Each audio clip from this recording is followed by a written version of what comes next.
Sampurasun.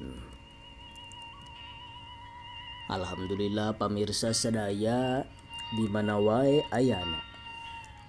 Tepang deui sareng sim abdi dina raraga maca dongeng Sunda. Insyaallah dina danget ieu sim abdi bade naraskeun deui dongeng jadah bagian anu katilu. Sumangga ngadangukeun.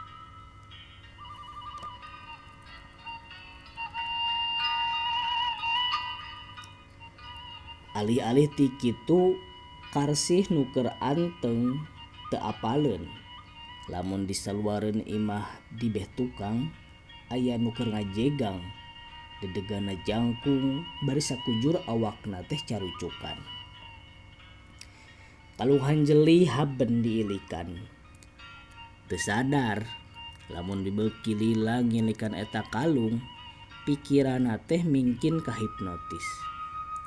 Alam kesadaranana saeutik kapangaruhan ngan can kanyahoan we pangaruh naon anu bakal karandapan engkena. Nincak wanci sareureuh kolot kakara we harita karsih merelek heuai. Sok kaluung diteundeun di juru dipan sare. Simbutna dibetot ngabuleng awakna karsih. Geus kitu reup karsih peureum.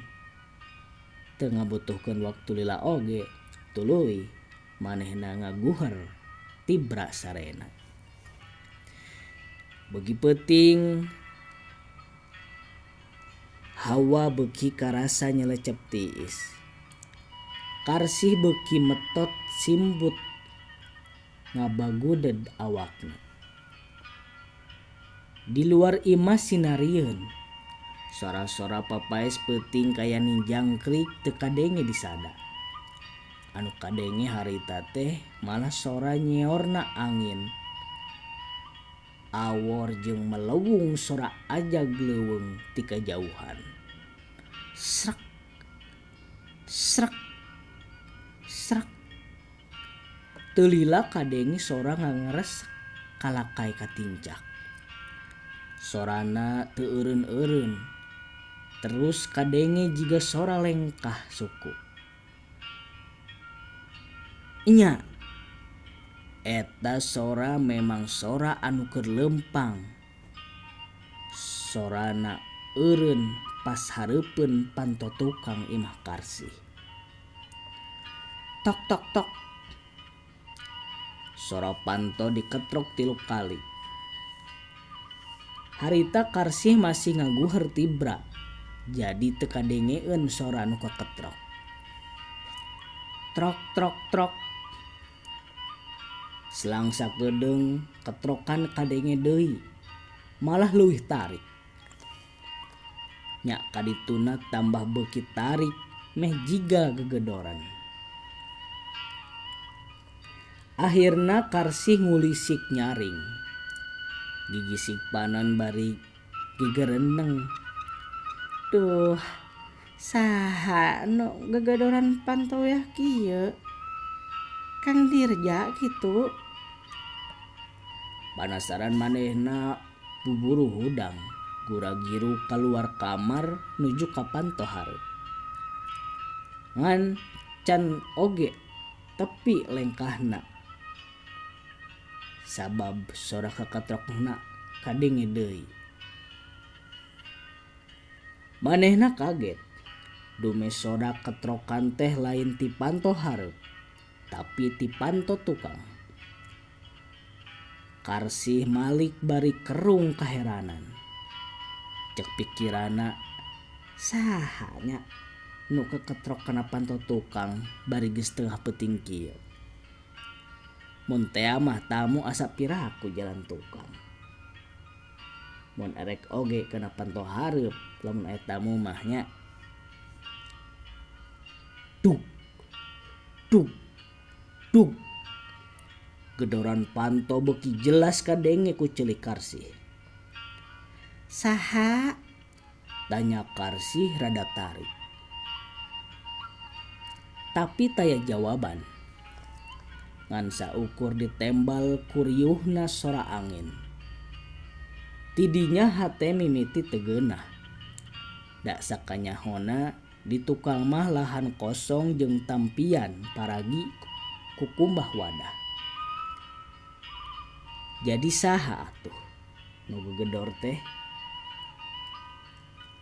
Pikeun meakeun kapanasaran sarta ngawani-wanikeun diri, harita Karsi ngagedig muruk ka tukang. Memeh mukakeun panto nyokot heula bedog nu nyelap dina bilik. Saeutikna pikeun jaga-jaga mun teh mah nu gegedor teh bener-bener jelema jahat. Ngan barang dibuka eta panto geuning taya sasaha. Eueuh jalma saurang-urang acan. Padahal tadi teh geus jelas aya anu gegedor di luar. Harita Karsi beuki kaheranan. Terus manehna culak cileuk merhatikeun sakuliling. Bedog dina leungeunna dicepeng pageuh, tapi oleh harita teu kasampak aya jelema hiji-hiji acan. Nu katempo ukur rajegna tatangkalan dina lahan kosong. Tong sok heureuh ya ah. Mun rek natamu mah sing sopan. Ulah kieu carana, sok kaluar. Jorowokan Karsih kitu anger taya nu nembalan. Tidinya beuki tambah heran. Jelas-jelas tadi aya anu gegedor, tapi geuning mana jelemana. Pikeun mastikeun manehna terus ngadago di lawang panto. Tapi geus aya kana 10 menitan kaayaan tetep sepi. Eueuh jalma saurang-urang acan anu katempo. Sanajan masih bingung, Guragiru mundetkeun deui panto. Bedog diselapkeun deui dina bilik. Geus kitu leos, Karsih balik deui ka kamar.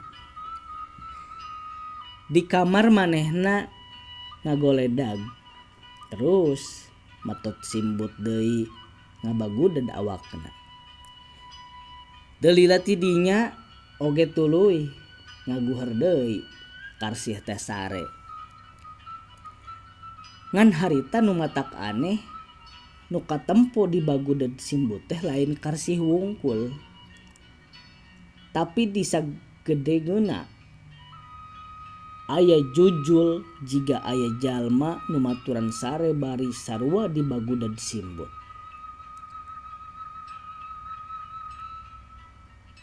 Poe isukna Karsih gebras-gebris mandi. Rengse mandi buru Karsih salin baju, terus nyisiran buuk bari ngeunteung. Sabot ngeunteung manehna nempo lebah beuheungna teh jiga aya nu ngageleng beureum. Bari kerung manehna nyidik-nyidik lebah nu ngageleng sarta dicapaan. Har, beureum nya. Kunaon ieu? Rada lila manehna nyidik-nyidik. Sanajan teu ngarti tapi teu mikir nu aneh-aneh. Meureun balas dicocor reungit. Katambah kudu Guragiru ka pasar meuli keperluan sapopoe. Mun kabeurangnakeun mah biasana pasar teh geus nutup. Beres dandan, Karsih indit nuju ke pasar nu aya di Tuntung Lembur. Teu poho Karsih mendetkeun jeung ngunci heula panto. Sainditna Karsih di jero imah samar-samar aya saurang jalma keur ngajanteng tapi teuing saha. Ngaliwatan janela eta jalma terus nyerangkeun ka arah ngaleosna Karsih.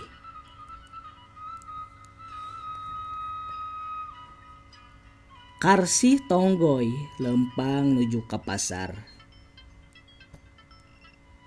Jarakna lumayan jauh, jadi harita rada lila mun disorang ku lempang mah.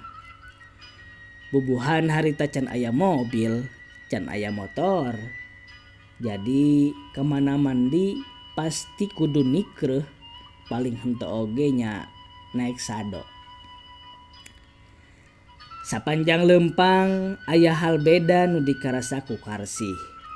Setiap jalma nu kaliwatan pating rareret jiga ka jalma anu anyar pinanggih.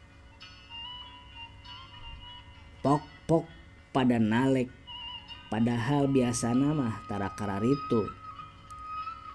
Samemehna mah boro-boro pada nalek ngalieuk oge henteu. Cacak-cacak Karsih masih batur salemburna. Hal kitu lain taya alasan. Inti masalahna aya ti Karsih keneh. Sikap Karsih nu kurang someah jeung adab kasasama ngajadikeun batur salemburna kurang pati raresepkeun. Keur mah kitu katambah gede hulu deui. Mun nyarita teh si Karsih teh sok togmol. Tara tendeng aling-aling jeung teu make tilam. Nya jadi wajar lamun urang lembur rada acuh jeung hare-hare ka manehna.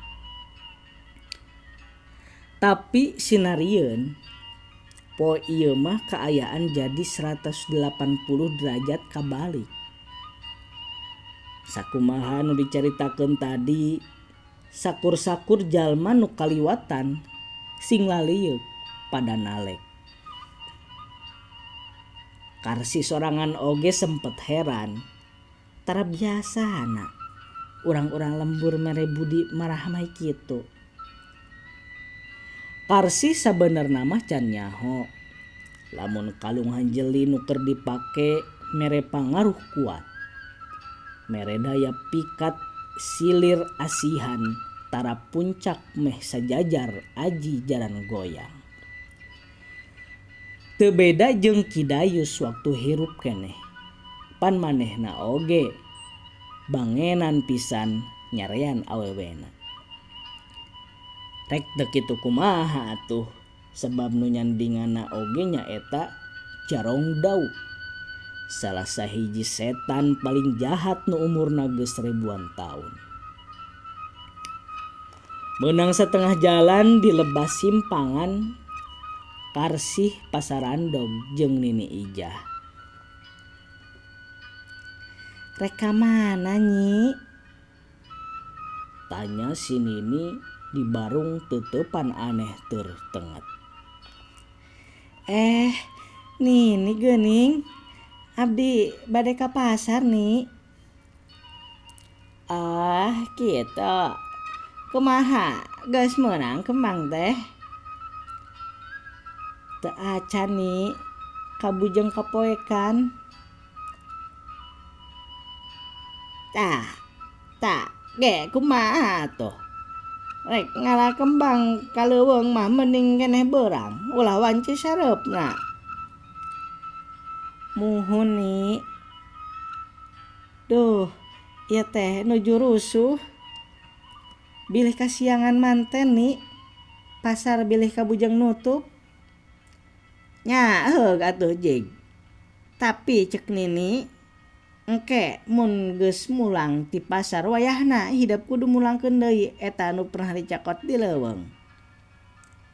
Nini Ijah ujug pok nyarita kitu.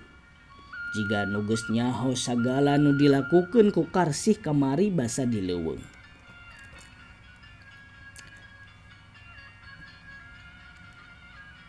Karsih curinghap.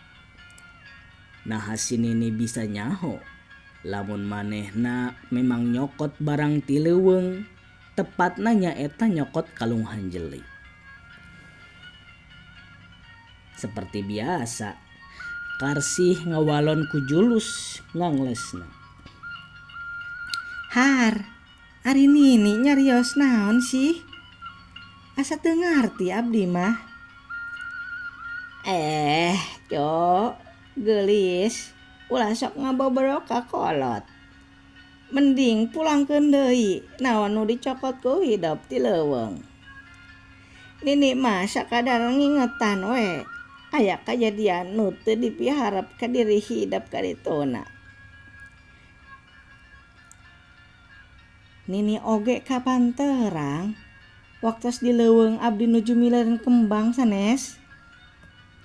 Cok, geulis, ulah sok ngangles. Sok buru-buru pulangkeun deui eta barang teh ka tempat asalna. Nini mah nyaah ka hidup. Ni, abdi mah teu rumasa nyokotna naon ti leuweung. Ulah sangeunahna nuduh teh atuh. Haling ah. Ngadon meakeun waktu. Haling. Abdi kudu buburu ka pasar ni. Beres nyarita kitu Karsih ngajengkat semu ngadupak si Nini bari jejebris. Si Nini bati gogoedeg.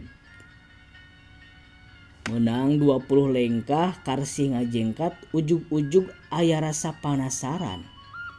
Ret manehna ngareret deui ka tukang. Barang direret tayohna si Nini ijah geus eueuh deui. Nempok kitu Karsih gagaro teu ateul. Kajadianana persis basa papangih si Nini di leuweung.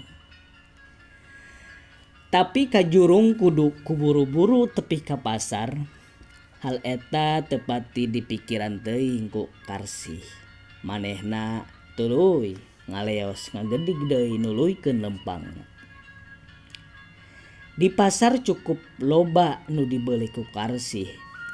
Kayaning dapur, bumbu dapur, lauk asin, jeung nu lainna deui.